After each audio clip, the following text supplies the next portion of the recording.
There's a certain tone that is appropriate for certain occasions or relationships. You know the tone you use when you speak to your mother. Your children know that tone. They know if you're talking to your mother on the telephone without hearing your mother's voice, because they reckon, oh, that tone? Yeah, she's talking to her mother. There's a certain tone that is appropriate when you speak to a customer, when you speak to your employer, or you speak to your employee. It's a different tone. When you speak to a friend, or you speak to an older, respected person, there's a different tone. The words might be exactly the same, but the tune is different. There's a tone that belongs to an adult. When an adult speaks to a child, there's a certain tone, there's a certain voice you use. Adult to child. There's a certain tone, parent to child. It's a different tune, different sound. When you sound like an adult, your child will resent it and will tune you out, even if you're giving him a bracha.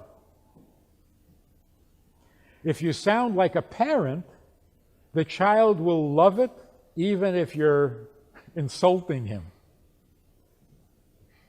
That's the famous story. The Friedman Rebbe heard the Alter Rebbe reading the Teichacha. It sounded like a blessing. Why? Because it was in the tone of a father.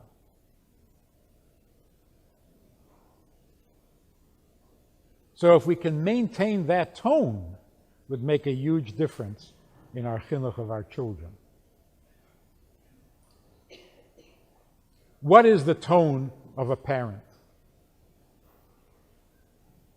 Or, of course, a parent can sound like an adult, but when is the parent using the unique voice that belongs only to a parent?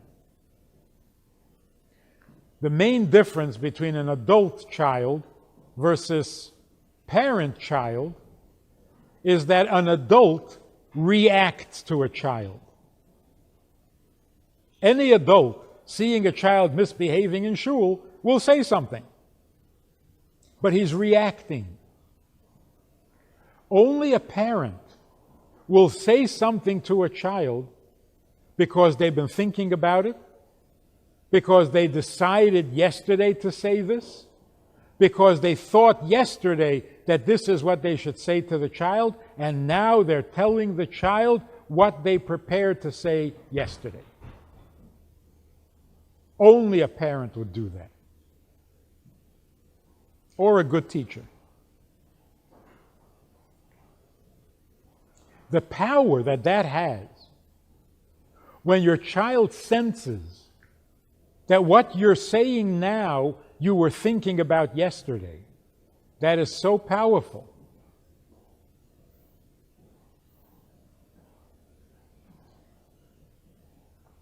So if you want to discipline a child because he did something wrong or not good enough, if you want your discipline to be effective, do it tomorrow.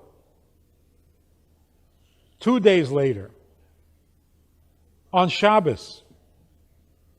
You wait for a moment when the child's in a great mood, everybody's in a good mood, nothing tense or unhappy is going on, and you sit down with your child and you say, remember on Wednesday when you said such and such? That was not right. You don't talk like that. The child is going to be so amazed that you've been thinking about it since Wednesday, that he has been on your mind since Wednesday, that you will never have to repeat yourself. That message will get through, guaranteed. Because number one, the child is pleasantly surprised. Number two, he's greatly complimented. You really been thinking about me since Wednesday? Number 3, you're talking to him when he's listening. You catch a kid misbehaving and you say, "What are you doing?" He's not listening anymore. He's just trying to survive. So he tunes you out and hopes to survive. That's it. It's a waste of time to say anything smart, wise, or precious, because he's not listening. You're sounding like an adult. He's tuned you out. But when you catch him in a good mood, and you sit down and say, "I got to tell you something," how can you do that? It's very powerful. So, a premeditated message, a premeditated statement, that only a parent would do. That's when you sound like a parent and not like an adult imposing his will on a child. Partner with Rabbi Friedman. Visit itsgoodtoknow.org/support.